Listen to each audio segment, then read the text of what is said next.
नमस्कार। अक्सर ऐसा होता है ना कि अपनी पसंदीदा काली शर्ट पहनी और उस पर वो सफेद पपड़ियां दिख गई।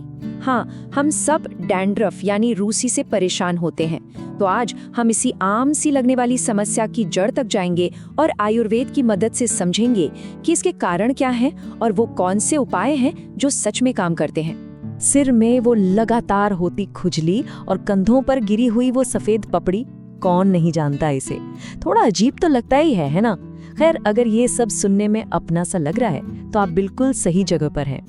तो आज हम क्या क्या जानने वाले हैं। सबसे पहले तो ये समझेंगे कि ये रूसी आखिर है क्या, फिर इसके पीछे के असली कारणों और लक्षणों की पड़ताल करेंगे। उसके बाद हम कुछ बहुत ही कमाल के आयुर्वेदिक घरेलू नुस्खों के बारे में जानेंगे। साथ ही ये भी देखेंगे कि हमारी आदतें इसमें कितना बड़ा रोल निभाती हैं और आखिर में कुछ बहुत जरूरी सलाह के साथ इसे खत्म करेंगे। तो देखिए, सबसे पहली बात, रूसी को सिर्फ एक छोटी मोटी परेशानी समझने की गलती मत कीजिएगा। ये असल में हमारे बालों की पूरी सेहत पर असर डाल सकती है। मतलब ये सिर्फ दिखने की बात नहीं है, ये हमारे बालों के स्वास्थ्य से जुड़ा मामला है।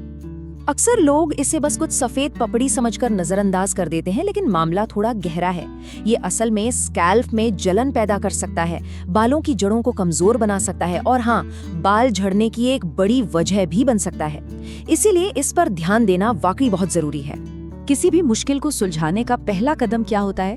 यही कि उसकी जड़ को समझें, है ना? तो चलिए पता लगाते हैं कि ये रूसी आखिर होती क्यों है और इसके साफ साफ संकेत क्या हैं जिन्हें हम पहचान सकते हैं। तो डैंड्रफ के पीछे कई वजह हो सकती हैं, कुछ बाहरी तो कुछ हमारे अंदर की, जैसे कि स्कैल्प का बहुत ज्यादा रूखा हो जाना या फिर सिर में पसीना और गंदगी का जमना। यही नहीं, गलत शैम्पू का इस्तेमाल, ठंडा मौसम और यहाँ तक कि हमारा स्ट्रेस और नींद की कमी जैसी चीजें भी इसे और बढ़ा सकती हैं। वैसे इसे पहचानना आमतौर पर बहुत आसान होता है। क्या सिर में बार बार खुजली होती है, बालों में या कपड़ों पर वो सफेद पपड़ी दिखती है, या स्कैल्प रूखा और खिंचा खिंचा सा महसूस होता है? अगर जवाब हाँ है तो ये डैंड्रफ ही है। तो चलिए अब अच्छी खबर की बात करते हैं। आयुर्वेद के पास न इस समस्या से निपटने के लिए कुछ बहुत ही आसान और असरदार घरेलू उपाय हैं। ये वो उपाय हैं जो कुदरत की ताकत का इस्तेमाल करके इसे जड़ से ठीक करने में मदद करते हैं।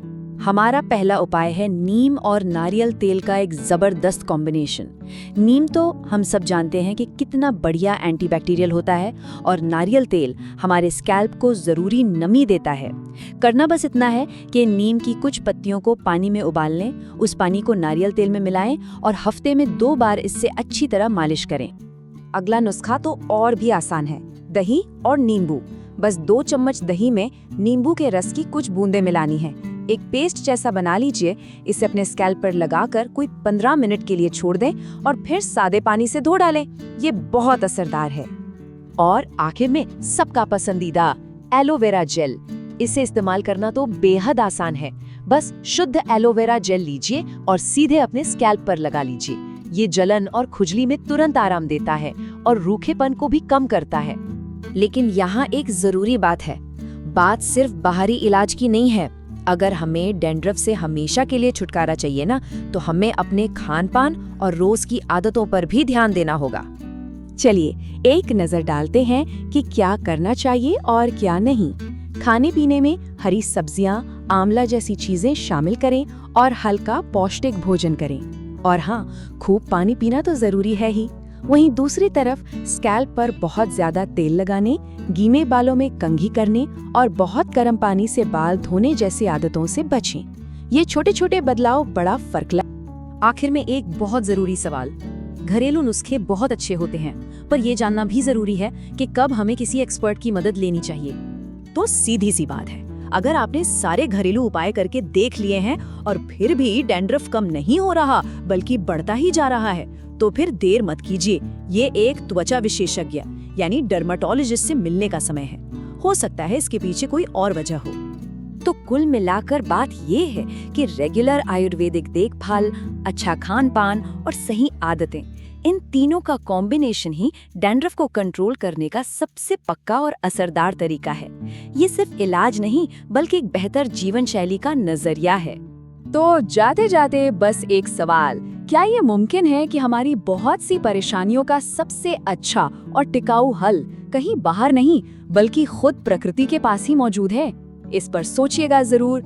हमारे साथ जुड़ने के लिए शुक्रिया।